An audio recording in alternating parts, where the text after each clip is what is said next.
तो नमस्कार दोस्तों, जय हिंद जय भारत। स्वागत है आप सभी लोगों का आपके इस मन पसंदीदा कार्यक्रम मंच हंसवानी एजुकेशन पर, जहां हम गणित की छोटी छोटी लेकिन बड़ी मोटी मोटी बातों को समझते हैं और प्रश्नों के हल के बारे में स्टेप बाय स्टेप समझते हैं। दोस्तों, मेरे वीडियो लंबे हो सकते हैं, मेरा सॉल्यूशन लंबा हो सकता है।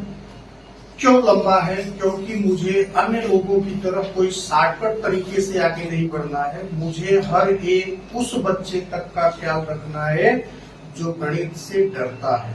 इसीलिए मैं एक भी स्टेप सॉल्यूशन करते समय छोड़ता नहीं हूं। तो बने रहिए आप हमारे इस वीडियो में और गणित के हर एक सवाल का, हर एक चैप्टर का स्टेप बाय स्टेप सॉल्यूशन देखने के लिए। दोस्तों, आप लोगों को पता ही है कि इस समय हमारे पास चल रहा है चक्रवृद्धि ब्याज मतलब कंपाउंड इंटरेस्ट की सीरीज, और इसी श्रृंखला में आपके पास एक प्रश्न आया हुआ है कि एक धनराशि क्या। धनराशि का मतलब होता है मूलधन।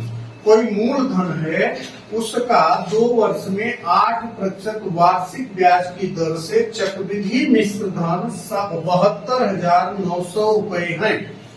वह धनराशि ज्ञात कीजिए, मतलब हमें मूलधन ज्ञात करना है। तो जैसे साधारण ब्याज में मूलधन ज्ञात करने के लिए सूत्र होता था I × 100/R/T, उसी तरीके से यहाँ पर आपको मिश्र धन दिया गया है, समय दिया गया है, ब्याज दर दिया गया है, लेकिन मूलधन नहीं दिया है। तो मूलधन को ही हमें ज्ञात करना है। तो किसी भी प्रश्न का सॉल्यूशन करने के लिए हम बार बार यही चीज करते आते हैं कि हमें डेटा कलेक्ट करना है, मतलब प्रश्न में हमें क्या क्या दिया गया है।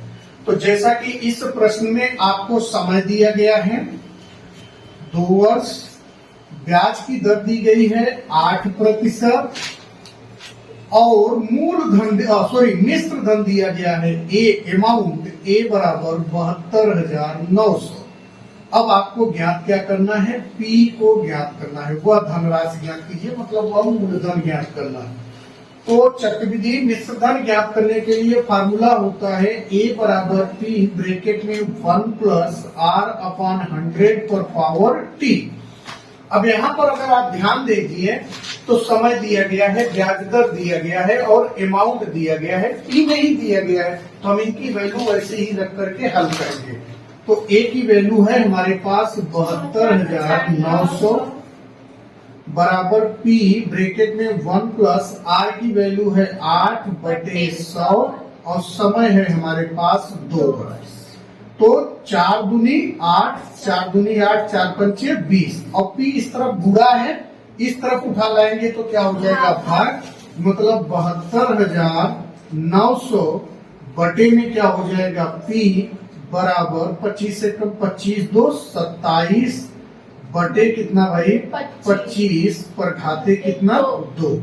अब 27 बटे 25 का गुणा कितनी बार हो जाएगा? 2 बार। तो यहाँ हो जाएगा 72,900 बटे में P बराबर 27 बटे 25 गुणे 27 बटे 25। अब क्या होगा भाई? अगर हम देखें तो ये अंश में है ना, उस तरफ जाएगा तो हर में होगा कि नहीं होगा? या आप 27 में 27 का गुणा कर लीजिए, 72,900। आराम से चलिए ताकि आपको कंफ्यूजन ना हो। 27 में 27 का गुणा करेंगे तो कितना होगा? 27 में 27 का गुणा करिए, कितना आ रहा है?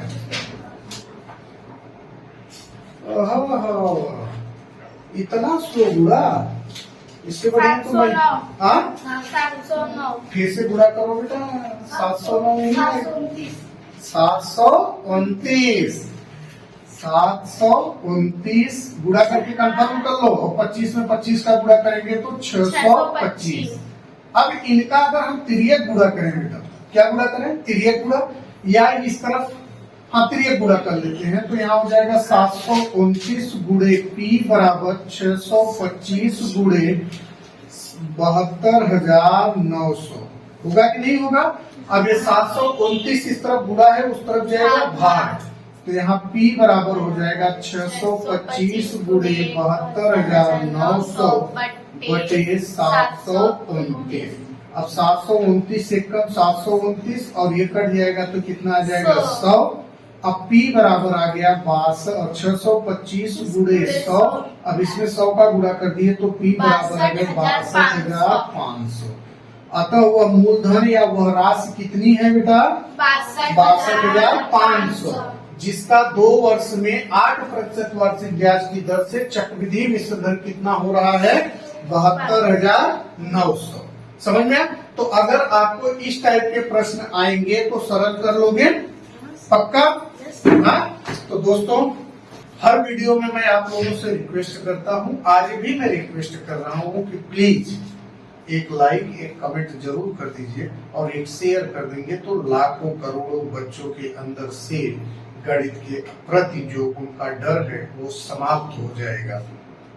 तो मिलते हैं एक और प्रश्न के साथ, तब तक के लिए जय हिंद जय भारत।